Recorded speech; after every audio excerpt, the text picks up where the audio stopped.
Oh my god. It was so good. So good.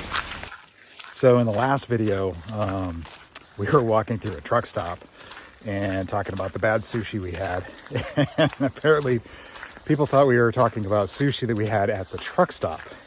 It was not sushi at the truck stop. It was actually sushi at an actual sushi restaurant. But I don't like to shame any given restaurant because I know how hard the restaurant business is. But it was not truck stop sushi.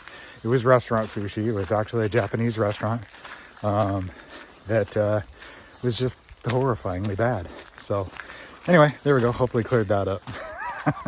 Hey guys, welcome back to OverLand. My name is Chad, and this week we are in Mount Desert Island, which is home to the 50,000 plus acre Acadia National Park that was founded basically by private land donations. So if you're looking at a map of Acadia National Park, you'll notice it's kind of splotched all over the island. We are filming just outside of Acadia National Park. So in this video, we are going to be showing you the top 3 things that I like about the island and Acadia National Park outside of the atypical, bar harbor and food and drink and all that good stuff. So let's just jump into it. So first off, we have the Seal Cove Auto Museum. And if you're watching this channel, you probably like cars and other mechanical contraptions. And actually, in all honesty, based on my view analytics of my videos, I get the impression you like watching someone struggle with said mechanical contraptions more than you like the mechanical contraptions themselves. But I digress. So the Seal Cove Auto Museum is one of the hidden gems of the island. With over 60 vehicles in the museum's collection, they have a few one-of-a-kind historic examples that you won't see anywhere else, like the 1915 Finley Robinson Porter that is the only remaining example of a vehicle made by the FRP car company. So the story behind this is pretty interesting as well. It was kind of ahead of its time in many ways. However, it is also an example of the efficiency difference between an internal combustion of yesteryear and one today. So this car housed a 4-cylinder, 454 cubic inch or 7.44 liter displacement engine. It had hemispherical heads and 4 valves per cylinder, but it only generated 170 horsepower. You compare that to a modern 4-cylinder like the AMG, like M139, that generates 416 horsepower from a 2-liter displacement engine. There is no comparison. So this car was part of an order of 10 chassis that Robert W. Allen reportedly paid $5,000 for each chassis, of which he only took delivery of 3. And this car here you see on screen is the 3rd chassis and number 5. So the cars didn't receive their bodies until 1919, when all 3 cars were sold to Dr. Westgate, Allen's brother-in-law. And during Westgate's ownership, they got bodies and hydraulic brakes were installed. A Mr. McElwain became the owner of the Roadster and this vehicle. The 3rd chassis was actually destroyed. So Loren Bodish of Harvard, Illinois acquired the Roadster from McElwain, and then after destroying it in a rollover accident, he came back and he bought this touring car, which he completely disassembled and restored. So Bodish always said that he would never sell the car because, his quote was, "Someone will get killed in it." However, he was persuaded otherwise by a series of offers from Bill Harrah of Reno, Nevada fame, who arranged for the purchase of this car for $45,000 in 1975 and immediately embarked on a meticulous restoration, which was 90% complete when Bill died in 1978. So Charles Mallory acquired the vehicle after Harrah's death and apparently had the restoration completed. He later donated it to the Coiler family collection in Naples, Florida, and the Coiler family donated it to the Seal Cove Auto Museum in 1995. I'm not going to go through the history of each of the 60 plus vehicles in this collection, but I do want to make a note of what they also have.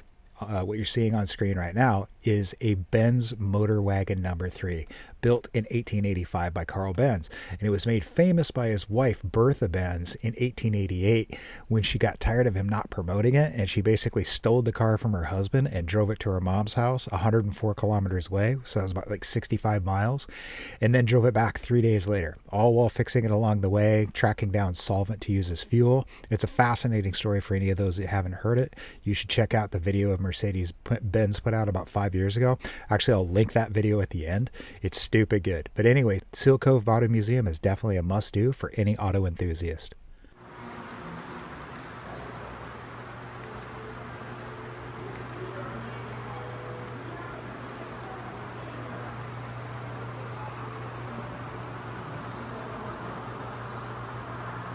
That's not even a grill. That's the radiator. That's freaking cool. Jeez.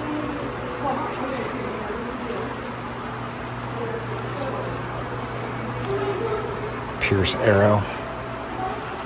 Holy crap. Little intercom to the cab. Stanley Steamer Mountain Wagon. 10 passenger. That is cool.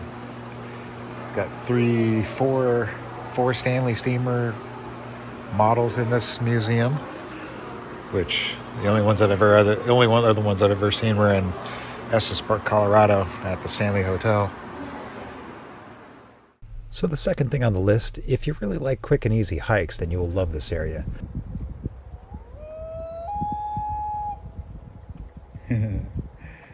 Looney Loon. So one beautiful hike that I will put a link in the... Actually, I'll show you on the map right here where this hike is, but it is super dog friendly. It's actually off leash for most dogs, as long as your dog has verbal recall. She does not. So she's fully fed and I don't have any treats in my pocket. So yeah, she is not going to do any kind of recall for me. So she will get on a scent and then be gone for the next 4 hours and decide to come back whenever she decides to. Okay, there's literally a door in the middle. A door between the trees opens to mystery. Step through and see with the eyes anew. Then close it if you please and leave no trace of passing through. Okie dokie.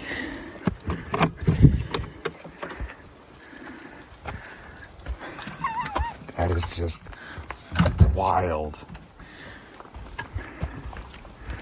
Now there's some shit you just don't see every day. So whoever put that up there, awesome. There are over 250 hikes of the island, and the vast majority of them being in Acadia National Park itself. There's also a lot of other hikes that are outside of the park that crisscross in and out of the park. So it's a good idea just to leave the park entry pass on your windshield every time you park up at a spot. Or better yet, you can take one of the free Island Hopper buses that stop at many of the other busier trailheads. Most hikes are under 5 miles or 8 kilometers, and you don't have to worry about too much elevation gain, as the highest spot on the island is 1,530 feet, or 466 meters. The majority of the hikes are open to dogs on leash. There are only a few that are not open to dogs, and mostly due to ladders or rock scrambles with metal rungs. As with anything in a tourist area, if you want to avoid the crowds, it's best to go early in the morning or early in the evening, or while it's raining. Just watch out as the granite gets a little slippery when it's wet. While researching the park, I came across the term rusticators, which refers to someone of means who basically likes to rough it in the woods. I like the term, so I'm going to go ahead and use it going forward. So side note, Rusticators is also the name of a furniture store on the island, which, don't worry, I haven't been there, but in case you're Googling Rusticators, you may find it. Anyway, as with any other interconnected trail system, Mount Desert Island's present-day trail system evolved over centuries of human use and settlement of the land. From American Indians who were blazing trails on hunting forays to European settlers who were cutting paths between villages or to harvest the forest. These transportation routes existed long before the creation of roads, which we'll get to here in a minute. In the mid-1800s, rusticators came to the island to enjoy its beauty and to escape the hustle and bustle of large cities. They followed many of the existing paths and trails up mountains, through woods, and along ocean shorelines. Among the rusticators were Hudson River school artists Thomas Cole and Frederick Church. Their renderings of the island attracted many city dwellers to experience the untamed Maine coast, and many of these new travelers were very wealthy. They built 80 to 100-room cottages as their summer homes, and some of these cottagiers socialized at tennis matches, lawn parties, and horse shows. Others, like the rusticators before them, were lured by the natural beauty of the island and preferred hiking, and by the end of the 1800s, an era of active trail building had begun. Trails lost their utilitarian origins and were transformed into paths that simply promoted the interaction and enjoyment of the natural landscape.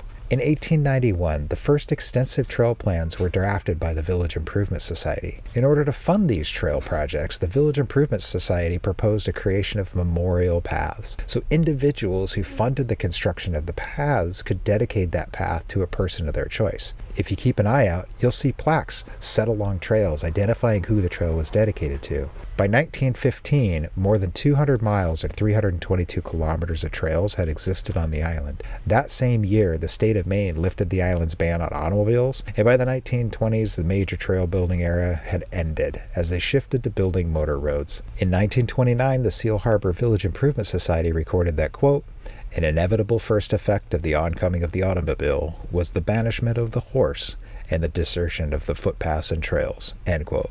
This brings me to my third must-see for the island, and that would be the famous Carriage Roads. So these carriage roads were created by John D. Rockefeller Jr., son of John Rockefeller, famous for Standard Oil. And Rockefeller Jr., being an avid horseman, was worried about the automobile taking over the island, and he wanted some non-motorized ways of getting around the island. So he, between 1913 and 1940, he built like 45 miles or 72 kilometers of these carriageways that could be used for horseback riding and carriages. So the other piece you can see, oh, look at this. This is an old disused segment of the carriageway. And then this is an actual regular portion of the carriageway. So there's a little unmaintained chunk of roundabout here that is forms a circle. So I'm gonna go walk around this thing and see what it is. But anyways, these really cool looking stones, this natural stone guardrail, are actually called coping stones.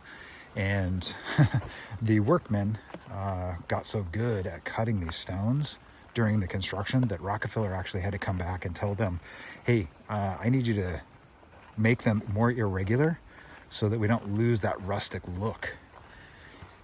So they obliged, but I guess during the construction, they were kind of, instead of being referred to as coping stones, they were referred to as Rockefeller's teeth. You can also see like very wide ditches over here. So he also did really wide ditches on either side with 3 layers of rock and then a 6-inch to 8-inch top of crushed, this like fine crushed stone to handle the really wet weather here in Maine. As soon as we find a culvert, I'll show you one of the culverts. They're actually really cool too. Here we go. Here's a good example of some of those rock culverts. I mean, they're all rock lined. They did these stone lined culverts all the way through the road, which is, they did a ton of engineering on these things. And they have like a culvert system off the side of the road that diverts water away. So they did do a big restoration in 1985, I want to say. They did a huge restoration and actually built another bridge. So there's 17 bridges that go, that the carriage road goes across, that traverse, streams, and I'll show you some of those bridges. But those bridges, Rockefeller actually funded 16 out of the 17 bridges out of his own pocket. And in 1995, I think the Friends of Acadia built the 17th bridge. So it looks like and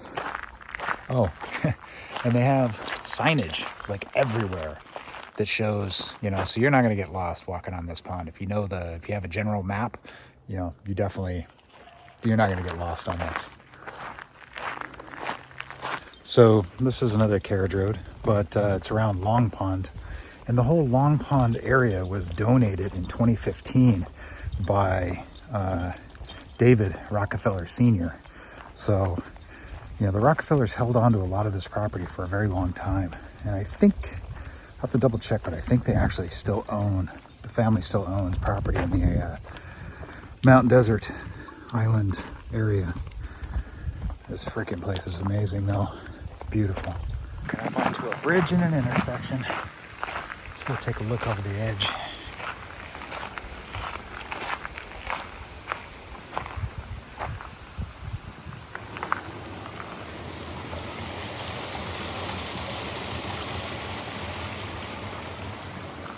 Well, I'm going to go ahead and end it here because it's getting a little long. I want to say thanks for all those that have been watching, at least if you made it this far.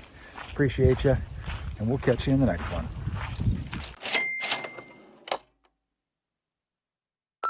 Anyway, in this video, oh, Sky, get out of the fucking mud. Today's horrific culinary observation is Gunner's Daughter Milk Stout from Mass Landing Brewing and a peanut butter whoopie pie. These are stupidly good together. Even Sky approves. Did you meet a friend?